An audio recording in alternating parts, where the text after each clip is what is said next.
আসসালামু আলাইকুম এভরিওয়ান, আমার চ্যানেলে একটা নতুন ভিডিও দেখার জন্য আপনাদেরকে ওয়েলকাম জানাচ্ছি। আজ একটা ট্রেডিশনাল খাবারের রেসিপি নিয়ে হাজির হয়ে গেলাম। তৈরি করে দেখাবো চালের নাড়ু। ঢেকি ছাড়াও যেটা কত সহজে তৈরি করা যায় তা আজ আপনাদের সাথে শেয়ার করব। একসময় গ্রাম বাংলার যে কোনো অনুষ্ঠান এই নাড়ু ছাড়া চলতোই না। কালের বিবর্তনে এই রেসিপিগুলো অনেকটাই হারিয়ে যাচ্ছে।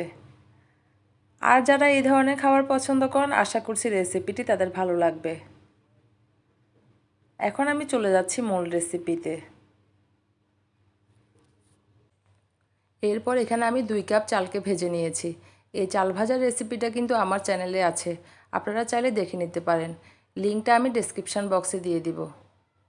আপনারা যদি পরিমাণে বেশি করতে চান তাহলে পরিমাণটা বাড়িয়ে দিবেন। এরপর চাল ভাজাগুলোকে একটা গ্রাইন্ডারে গ্রাইন্ড করে নেব। এই জন্য গ্রাইন্ডারটা দেখিয়ে দিচ্ছি।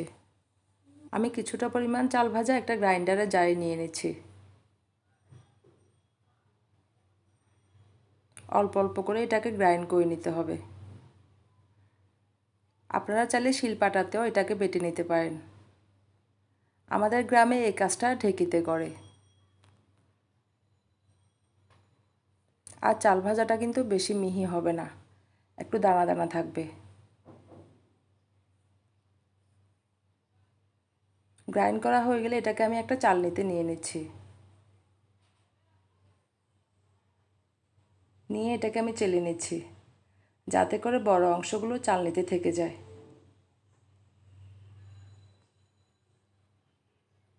এই অংশগুলো আমি আবারও বাকি চাল ভাজার সাথে গ্রাইন্ড করে নেব।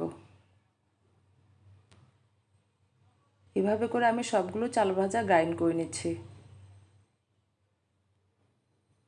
আর চেলে নিচ্ছি।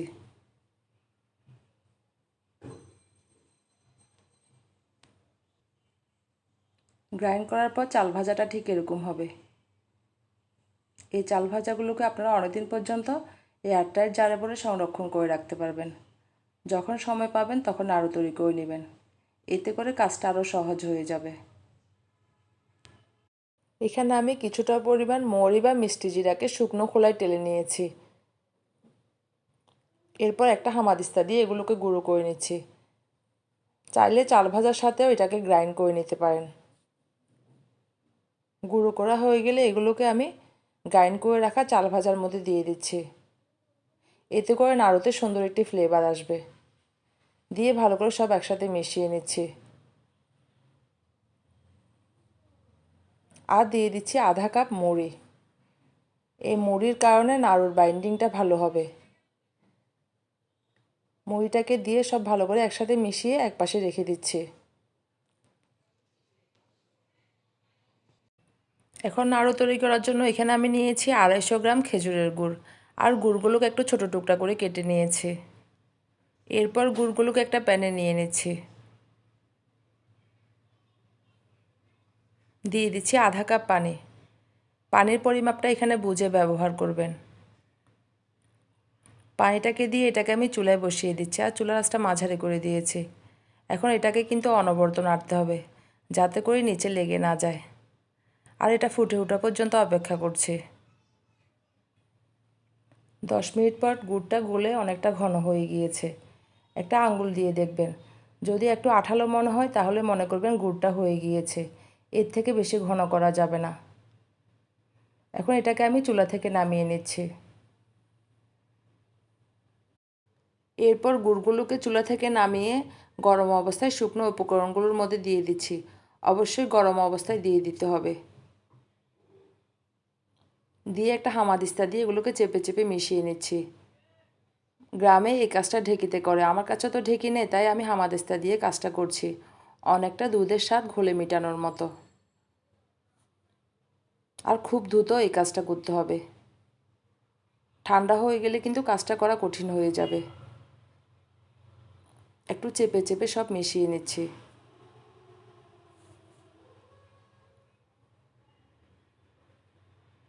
আর জিনিসটা আপনাদেরকে দেখে বুঝে নিতে হবে। মেশানো হয়ে গেলে হাত দিয়ে এগুলোকে দলা বেঁধে নিচ্ছি। এই কাজটাও একদম দ্রুত করতে হবে।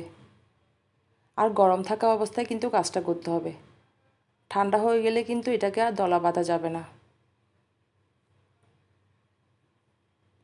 গ্রামে এই কাজটা সবাই মিলে একসাথে করে, এই জন্য কাজটা অনেক সহজ হয়ে যায়।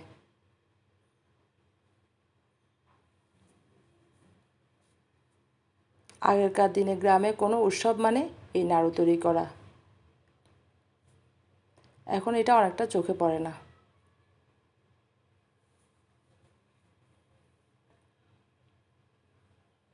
এইভাবে করে আমি নাড়ুগুলো তৈরি করে নিচ্ছি। আর এখানে অবশ্যই 2 হাত ব্যবহার করতে হবে।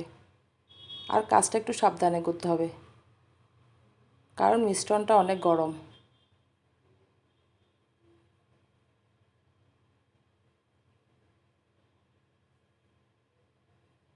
বিয়ে বা কারো বাচ্চা হওয়া মানেই নাড়ু তৈরি করা। এখন এই স্থানটা দখল করে নিয়েছি মিষ্টি। তারপরও অনেকে শখের বশে এই কাজটা করে।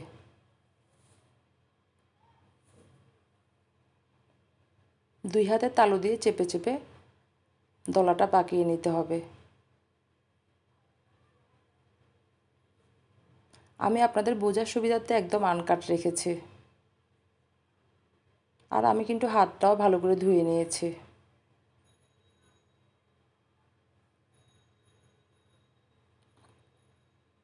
এভাবে করে আমি সবগুলো নাড়ু তৈরি করে নিচ্ছি। আর খুব দ্রুত এই কাজটা করতে হবে। ঠান্ডা হয়ে গেলে কিন্তু এই কাজটা করা যাবে না।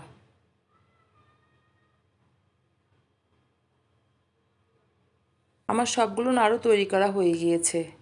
2 কাপ চাল ভাজা দিয়ে আমার এতগুলো নাড়ু হয়েছে। আর নাড়ুগুলোকে আমি যতটা সম্ভব গোল করে তৈরি করার চেষ্টা করেছি। নাড়ুগুলো কিন্তু অনেক শক্ত হয়েছে।